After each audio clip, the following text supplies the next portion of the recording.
Happy holidays, Fairfield. I'm Susan Kessel, and here is Nan Cameron, and we're both here today at the Fairfield Women's Club McElhinney House pilgrimage, I don't know what annual, but search me. It's been going on a long time, and we're here at the McElhinney House to see the selections from Collections, which is the display that you've put together this year.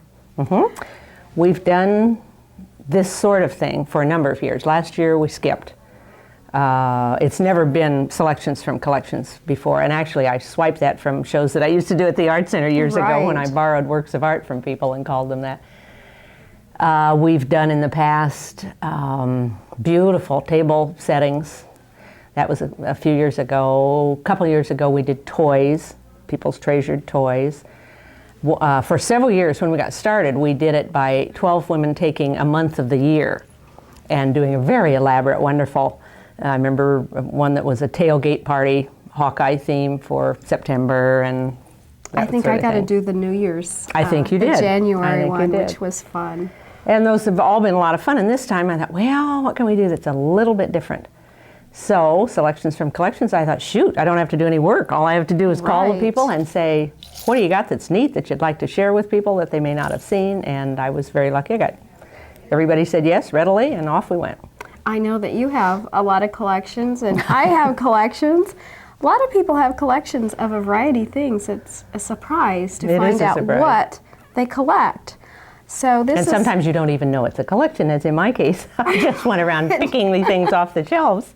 Oh, and made a collection for today's display. So this event, the pilgrimage, and also this display at the Fairfield McElhinney House, is a fundraiser for the home, for the Women's Club. So all of the proceeds from today's event go to benefit and restore the home. Mm-hmm. So it's a very worthy cause. And it's our biggest fundraiser of the year. So we've had this beautiful snow today, which now is stopping, and we hope it doesn't keep people from coming because it's an important fundraiser. Right. And we will show this year on FPAC and years to come. And remember that the pilgrimage is open to the public. It is a fundraiser. And also the Women's Club is accepting donations for the restoration. And you're always welcome to contribute to that. Right. And we do have a foundation, so you can make tax deductible contributions. Well, let's start with this one. Alrighty. These are Dixie Johnson's, and this is a table of colonial people in America, all made in pewter. They're all made by the Franklin Mint. And Dixie, as is true, as you said, of almost everybody, has a number of collections. This is one of them. And when I called her, she kept saying, well, you come and you pick what you want me to do. And I said, Dixie, for heaven's sakes, you have enough pretty things, you pick it. And this wasn't even what she told me she was going to pick. So I was real surprised after I'd given the information to Lillian Theta for her article in the Town Crier that when I read Dixie's thing, it wasn't at all what she had told me, but it makes no difference whatsoever. Right. They're charming pewter figures. Now, the owners of the displays are not here, so we're going to be talking about the display as good as we can, and hopefully we don't get anything wrong. And who cares? We'll make it up. Well, we said we could make things up. Right. Let's look at this display. This is Diane Bowman's. Mm-hmm. And some of those things are ugly as sin, but they are precious to Diane because they've been given to them through the years by all kinds of people, patients, friends. And I thought, what a neat idea for her to bring those, because she has lots of prettier things, perhaps, that she could display. But since she's a nurse and he's a doctor, it's very appropriate. I don't think most people would know Diane as a nurse because she hasn't practiced since I've known her. Uh-huh. But Bill is still actively practicing. And some of these look quite old, and I'm sure some are fairly new. Mm-hmm. But there's a real variety here depicting the medical profession. Yes. I have to say, I like this one in particular. Delivering. You have to look closely at some of these and catch all the details. Well, it probably isn't something that she'll ever take to the Antique Roadshow, but that's okay. Right. It's a very cute collection. And then we will move on. Okay. And let's take a look at the book collection. This is really something. These are Sandy Gillespie's. A teacher at Washington School. And I'm sure most of the children in her classes have heard these stories, and they range from everything that everybody's heard, like Rudolph the Red-Nosed Reindeer, to a lot of very interesting different books that I'm sure people my age haven't heard of. One of my favorites, and I think a lot of grandmothers' favorites, is a book that hasn't been out all that many years called The Polar Express. I think we have that one. Jan Espy got that one for Mackenzie when she was a neighbor across the street. Well, it's a lot of fun to read to little troops. It was a part of our Christmas for years with my 4 granddaughters, but unfortunately they're a little old for Nanny reading to them now, so they'll take on that tradition for their children own, someday, I'm sure. But here's even an Anne of Green Gables Christmas treasury, and there are just lots of things that that mean something to Sandy. And how appropriate to have this collection for a teacher. And I did not specifically ask for Christmas things because I thought, well, shoot, not everybody collects Christmas things, and that limited my choices. But Sandy had these, and I thought they were wonderful. And now we have Dot Hellkamp's collection. And this is so nifty. Now, she's evidently traveled. Bill, of course, was in the military, and they lived in the Philippines. I think she probably has, I don't know that they have lived in all these places. I don't recall her ever saying she's lived in Peru. But now, for instance, that one from Peru, when Richard pans on it, look at the little tree. It's wonderful. It's made out of bottle caps, pop bottle caps that have been scrunched up. It's marvelous. Wow. Just marvelous. And of course, in those countries, they don't waste anything. But they did live in the Philippines, I know that. And it's obviously a coconut shell. She is a big time Christmas collector. So I'm sure this is just an itty bitty teeny tiny part even of her Crèche collection. And but they Italian are lovely. I'm not going to pick it up. It's a music box snowball thing, but I'll just leave it where it is, I think. Now, I actually have several of the ones from Mexico. When I would go, I would pick up for my grandchildren and my children and godchildren. I'm very fond of the Mexican ones because they always have sweet faces, Mexican features, of course, little black mustaches lots of times on all the little animals, all the everything. It's very pretty. And this one, of course, now we're still in a Christmas mode. These are Charlotte Lamb's, part of her angel collection. She's been collecting angels for a long time. Now, did you arrange the displays? Some of them, but most of the people did their own. Charlotte just kind of whooshed in and whooshed out because she does have something rather important going on today. But most of the people set their own up. They just didn't really want to stay the entire day, and they wanted to go on the pilgrimage. And of course, I don't get to do that, nor do I get to hear the community chorus concert this afternoon. I'll have to watch for it on FPAC. Busy day. Yes, it is indeedy. And Dave Neff is taping that for us, so we will have using our equipment for good sound, and we will have that on air. Because I can't even see the other little performance that they do. This is, I had never heard of this. This is Stanford Pottery of Loren Danielson's. I've seen this at auctions, I think. Well, she started with the cookie jar back here. That was her first piece, she said. It's not horribly expensive to buy, but it is much harder to find. Now, this is all that was made except a relish dish, which she doesn't have. So if anybody out there has a relish dish in this pattern, I'm sure Loren would negotiate. It's Stanford Pottery. It was made in Sebring, Ohio. And the factory burned down in 1961, so none has been manufactured since then. It's not terribly, terribly old. I think probably it was all made in this century. Some is marked, some is unmarked. Some is marked with an impression in the clay, some was paper marked. Okay. This is a nice collection to have in Iowa. It is indeed. It is that. Let's see, now we'll go into the other room. So we'll give our cameraman a break here. Now we're in the other room of the McElhinney House, and you can see they're set up for a silver tea service here and serving all kinds of goodies and something to drink. When you're on the tour, you can stop in and enjoy this. And also maybe pick up a goodie to take home and eat. At the tea table is Marilyn Hyatt, who was in charge of that, and standing, looking charming as always, is Evelyn Myers, who's the president of the Women's Club. And then the goodie table, members have been very gracious and very generous, and we've already sold a ton of stuff, and the thing hasn't really started, because most people who came in brought their goodie and bought somebody else's. And I have mine all stashed under that table. And I will have mine when I leave. I need dessert for tonight. And we also have a quilt raffle going on, which is almost done because our license runs out shortly. And we're not allowed to really promote raffles, but it's a beautiful quilt. Who made the quilt? Velma Pewter. Velma Pewter. She's a well-known quilter in Fairfield. Right. Susan, sitting at our table are 3 ladies from Ottumwa. So we have guests already from Ottumwa. Welcome. That's great. Nice to travel over to Fairfield.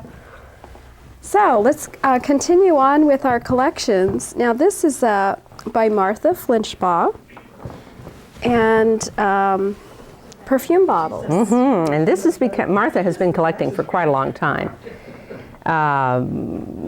Perfume bottles are really becoming something else, money-wise. It's amazing.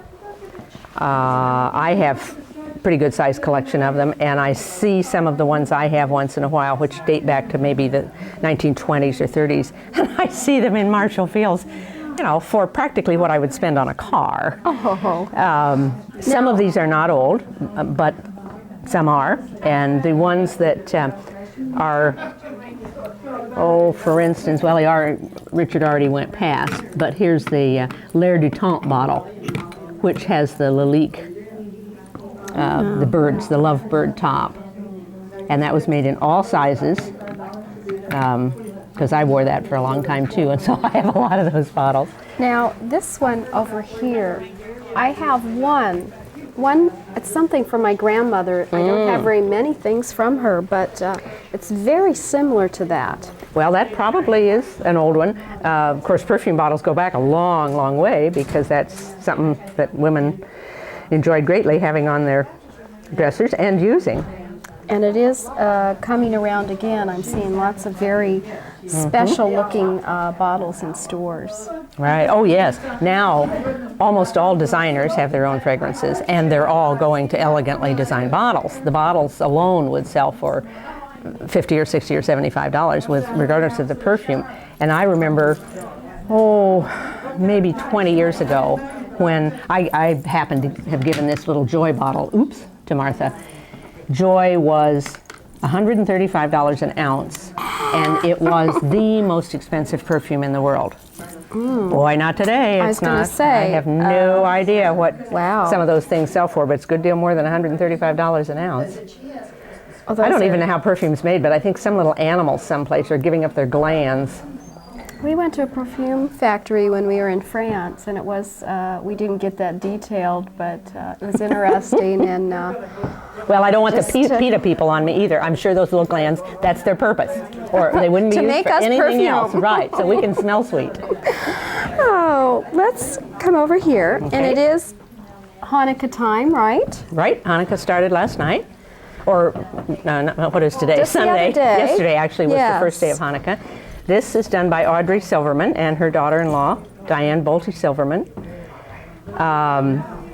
She found, well, let's see, we'll look at some of the other things first. That tile that you're showing right now was done in Santa Fe, New Mexico. Diane found that and gave it to Audrey.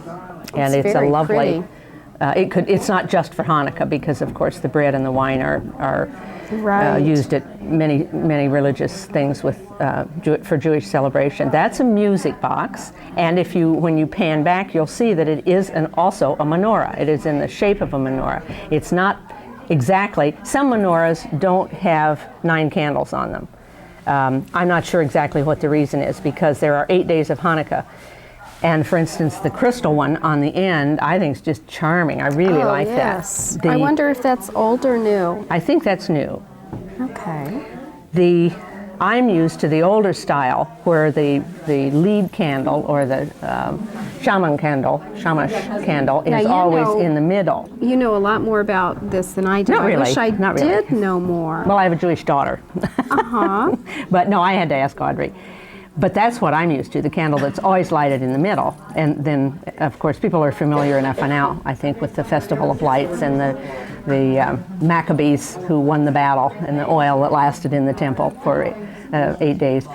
So I won't go into all that, but I just thought that crystal one was particularly interesting because the shamash candle is at the end rather than in the middle of the others. This is a very treasured piece of Audrey's, and I love it. The rabbi and the little children singing. And it's it's made of clay, and it's unglazed clay. So I shouldn't be touching it because I'm going to slap anybody's hand who comes by and tries to touch it. And then Diane brought a bunch of books, some of which she got from the public library, and one I thought was really neat. It's called A Century of Iowa Jewelry from 1833 to 1940. And Diane's husband's family comes from Ottumwa originally, and just this morning when we were going through it, we both found names that we recognized from the Ottumwa Jewish community. Really interesting. And then she tells about the dreidel. Oh, she doesn't have a dreidel here. Well, most school children know what the dreidel is, and the little song, I'm a little dreidel, you know, sort of like I'm a little teapot. That's what you sing it to. I've never played with a dreidel to really know what it is. You spin it, and there are letters on the sides that denote certain things, and I can't tell you what. Okay. But it's a joyous holiday. It's not a holiday like Yom Kippur, or it isn't a time of atonement. It's a time to be joyous, just as Christmas is. Okay, and it's very appropriate that we have this during the tour today because Fairfield has become a capital of Jewish members in the Midwest, I believe. Really? In Iowa and the Midwest. Wow, I didn't know that. And so it's also appropriate that we have a menorah in our square in our holiday decorations. Oh, I was very pleased when they said they'd do this.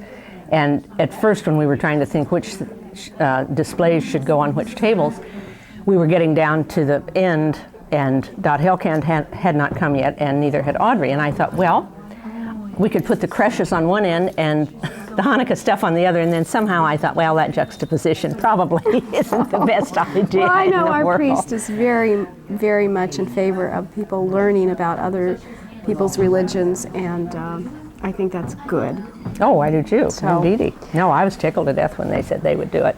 Now, what should we do next? Well, let's go back there. Okay, we will go We're back saving the biggie to for the your end. collection and pictures.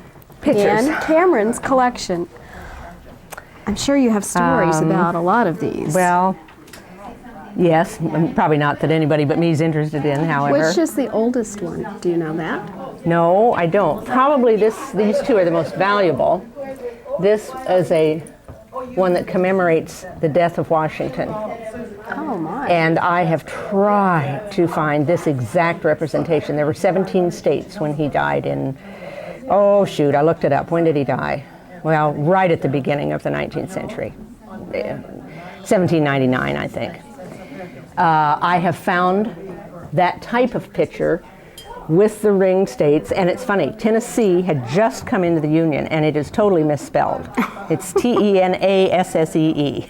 Oh. And there's another one that's Must not have misspelled. been I can't sure remember what it was. Delaware was misspelled. No, anyway, it doesn't matter. But when I still, if anybody out there knows anything about it, I'd be delighted to know, because all the representations I can find have Washington facing the other direction. And I've not found this one. This is really unusual then. Mm-hmm. And the other one is called the Eglinton Tournament picture. It's English, and Scott Jordan used to always tell me that was one of the most valuable things in my house, except I don't know that much about it, and I haven't taken the time to find out. This is early Staffordshire, and of course most Staffordshire isn't marked, so that would be, if you don't collect Staffordshire, you wouldn't know that necessarily. I think a lot of people recognize tea leaf. Yes. I used to have a very large collection of tea leaves, which I got rid of because You just can't, have all that stuff around all the time. Do you use a lot of these? I had to go around picking them off my shelves. I display all of them. It isn't a collection. I mean, I didn't know it was a collection. I just have a lot of pictures. Lusterware, this is early copper luster. And there's another piece right down in front, which also is very early. Oh, those are pretty. English luster. Are most of these? This belongs to my great friend Ben Taylor. I seem to love always that. be mentioning Ben on it when we tape something, but isn't that a wonderful Pheasants. bisque-fired turkeys piece? This is Sleepy Eye, which I think most people recognize, made in Monmouth, Illinois. And strangely enough, the size does not determine the price. I bought that many, many years ago. And I bought one from my friend Nell Egley that's only about this tall, and I remember distinctly paying $18 for it. But it wasn't any more. I probably didn't pay more than $18 for this. So size, it's condition that determines value. But they're both probably worth about, I don't know how much, but quite a bit. We don't know. Huh. And that's Majolica. This is kind of sweet. This is, some of my early relatives were named Saunders, and they came before Iowa was a state. This isn't really a picture, it's a mustard jar, as you can see, but it's the only piece I have of several generations back when they came, I don't know, 250 years ago or so, 200 years ago. And this was one thing they brought with them on the boat. Oh. They settled down around Milton and Cantrell. I was going to ask if most of these pieces are family, or have you... The majority are. That Amberina was my grandmother's, and actually, these are kind of, I put the utilitarian ones on this side. These are interesting because you can't see it probably on camera, but they have full measurements, and I use them actually quite a bit. Nice. That would great be Bloody handy. Mary picture, that big one. I remember buying one of them at a Presbyterian Bazaar one year to give to a friend, and when I realized it was so similar to the other one, the friend got something else and I kept the picture. And lots of them. I'm originally from Bloomfield, and there's one that says Souvenir of Bloomfield, Iowa. This is just the pitcher. It's a Tiffany, but it's just the cream pitcher to a cream and sugar set. Oh, that's and wonderful. This is one that would have come from an old restaurant, because that's obviously restaurant ware, most of which was English ironstone. And the Bennington type, you never can say it's Bennington because 99% of Bennington was not marked. But, I remember seeing that. There was a man named Bob Wilburn who had an antique shop here for years. Very nice man, nifty stuff. And I remember distinctly that was marked $15. And I just thought, there's no way I can afford that. I cannot buy that picture. And a friend of mine bought it and gave it to me for my birthday. So it's one of my most treasured ones. Oh, this is a wonderful non-collection collection. Yeah, right. Well, thank you. And I'm sure you probably have even more.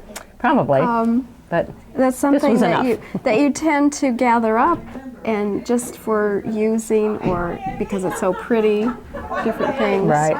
And well, they're pretty shape. Pictures are very pretty shape. They are.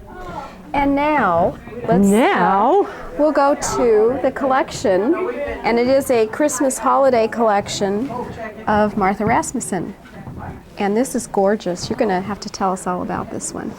This is Fitz and Floyd, which is still being made. They have made incredible Christmas things. As you can see, every year they have signature pieces. Is this an old line? Pretty old. I can't tell you. Martha's not here, and no, it's been around quite a while. But they made a Christmas set a number of years ago, and a woman here in town has that Christmas set. But normally they don't make dinnerware. They make these elegant things, and the lids come off, and they can be cookie jars or this. Oh, they're very elaborate. This one, for instance, is, comes up and is I wouldn't presume to put cookies in it, but it is a cookie jar. I love the two-tier piece. And I presume a real collector, I'm sorry Martha isn't here, because I would assume that a real collector, without looking at the pieces, knows. They're all dated, but I presume, now that's 1995, for instance, that little salt and pepper thing. But most people would know instantly. I have given almost all the Christmas cookie plates, not all, good heavens no, but a number, in the last few years to my daughter-in-law, one each year. So I recognize those, but they're the only ones I'm really familiar with. And I know that this is available like at Martin's drugstore. Not anymore. Not we anymore. used to sell it in the Okay. gift department at Martin's, I but we don't anymore. It there. Marshall Fields has it. It's available lots of places. And the centerpiece was, Martha purchased recently down in the Ozarks, was made by a woman in the Ozarks. I was going to ask about that. That is a fun, Isn't that fun centerpiece. And Martha's too, along with the Christmas tree. Oil. And all these things open up. I'm not going to do it because I don't want to be the one to touch them. But, Right. not all, but you can. And the little reindeer pours out of his mouth. That's So they must come out with new pieces every year. every year. They Okay. do. Martha also has a huge collection of spring ones and fall ones In this. in Fitz and Floyd. Now, I do see one final collection on the piano bench, on the piano over here. And this is also Martha's. And Martha was manager of Seifert's, is that correct? And I wonder if any Oh, of a these, very few might have come from there, but I would think a lot of these might have been her mother's. A lot of them are Eisenberg, which was a very fine line of costume jewelry, which I don't know when it went out of production, but I have a bunch of pieces that were my mother's. But you can tell by looking at a number of them that they're Eisenberg, and they're marked on the back. So I don't know whether Martha wears these, but it's a nifty collection to put out at Christmas time. She was the one that gave me the worst go-round because she just couldn't make up her mind which collection to display. And they have many, many collections. Bob's a big collector too, so. and my goodness, I just been putting out my Christmas decorations, and I have collections of Santas and collections of angels and and I'm thinking, I don't even want to put some of this out. I'm just running out of steam. I know. But I they know, are it's fun, easy. and it's so wonderful of these people to share their collections with us. It is fun, and they all, as I say, were real gracious and immediately consented. I didn't have to twist anybody's arm, because I wouldn't have. I'd have just gone on to somebody Someone else. else, right. Well, thank you, Nan, for organizing this for the Women's Club this year. Well, thank you. I'm really the first. This is the first time I've chaired it. Marty Phipps did it for a number of years, and I don't think Marty even belongs to the Women's Club, but she was gracious enough always to spend a lot of time organizing it. Right. And she did come down and help a little this morning too. She probably just couldn't stay away. couldn't stand it. So. And I think the snow has stopped. Yes, and it's we going to were be a little worried that people might not get around, but I think it's stopped now. So we wish everybody very happy holidays. It's a nice way to kick it off. All these great things going on today. It's too late to really advertise them, but there's an art association opening, and there's the community concert chorus. big day, a lot of community events, and it just shows the Fairfield has a lot on the ball. True. So Thanks, you, Susan. again, happy holidays. Thanks, Richard.